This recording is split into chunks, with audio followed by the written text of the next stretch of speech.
Alright, magandang araw po sa inyo. Shout out sa mga kababayan natin sa ibang bansa. Sa Europe, sa Amerika, sa Asia. Ano po? Okay, mga boss, mga ma'am, mga sir, good morning sa inyo. Actually, today is Sabado de Gloria, 2025. Nandito po ako ngayon sa Kabanggan, Zambales. Malapit lang ako sa bayan. Ito yung binibentang property. Nakabakod na siya, no? Malapit lang to sa downtown Kabanggan. Itong kalsada na yan, about 500 meters, nasa National Highway na kayo. Actually, abot nga doon yung drone natin eh. Okay.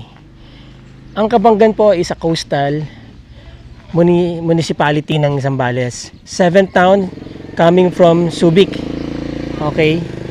Itong area na to, kung mapapansin niyo, is a prime residential area sa Kabanggan. Nandyan lang ang subdivision, magagandang bahay ang mga tinatayo dito. Meron kayong mountain view, no? Tapos, yun nga, sementado ang kalsada, two-way road, at of course, meron na ring mga infrastructures ng kuryente, cable internet, fiber internet service providers. Palengke, malapit lang, walking distance nga actually palengke. Itong property is about 5 minutes from here. Nandun na kayo sa coastal area. Sunset, sunrise. Alright, ang bakod mula dito, nakita niyo may mga molduran na yan, ano? Mula dyan hanggang dito, I think that is about 1, 2, 3, 4, 8, about 12 meters po yung kanyang frontage. Essentially, mga boss, technically mga boss, mga mama, sir, ang property para siyang corner lot. Ano, kasi meron ditong access papunta doon sa mga bahay doon. So, road right of way siguro yan. Kaya lumalabas ang property corner lot. Alright? Pasok siya, no? Para madali ang maniobran ng sasakyan. Okay. 716 po ang total lot area. Kung 716 to at mga 12 meters ang kanyang frontage, so most probably ang kanyang haba ay nasa, syempre tatanungin natin ang aking mahiwagang calculator. 716 divide natin ng 12, nasa 60 ang kanyang haba. Very ideal for a residential at residential, tapos meron kayo ditong parang mini farm. Nakatambak na ha. Tambak na po ang property. Ayan, no? Maraming bato, marami kayong pwedeng gamiting alam yan pang landscape ninyo. Yung mga bato na yan. Mahirap na pong mag-avail yan ngayon dito kasi mahigpit na ang permit nila. So kung papatambakan nyo pa to ng konti, pwede nyo pang abot dito sa beam na yan, no? Diretso pababa.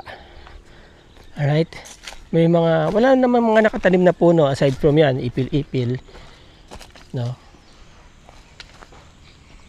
Tapos dito makikita nyo yung bundok Bantay Cruz, and then yung mountain range ng Kabanggan.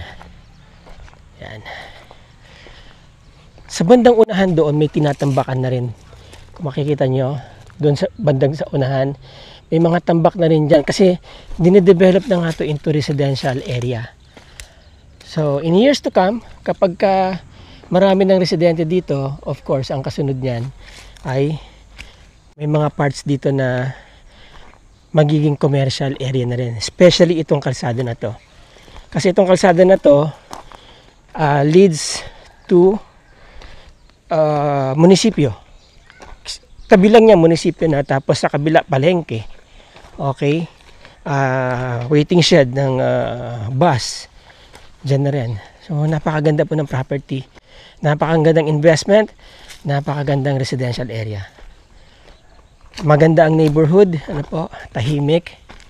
Alright, maganda ang gate, sakto lang yung taas ng bakod, di ba? Nasa 4 feet siguro yan. Okay. Alright, so there you go. Maganda property, boss, mga ma'am, mga sir. Napakaganda.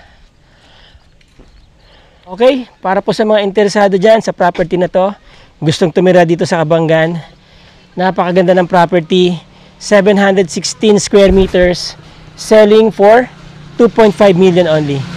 For other disclosures and other, gusto nyo mag-negotiate ng price, tawagan lang ako. Nandiyan po sa description ng aking mga contact details. Alright? Mga boss, mga ma'am, mga sir, maraming salamat sa inyo. Tawag na, trip na, sasamahan ko kayo dito. Till the next video. Ciao!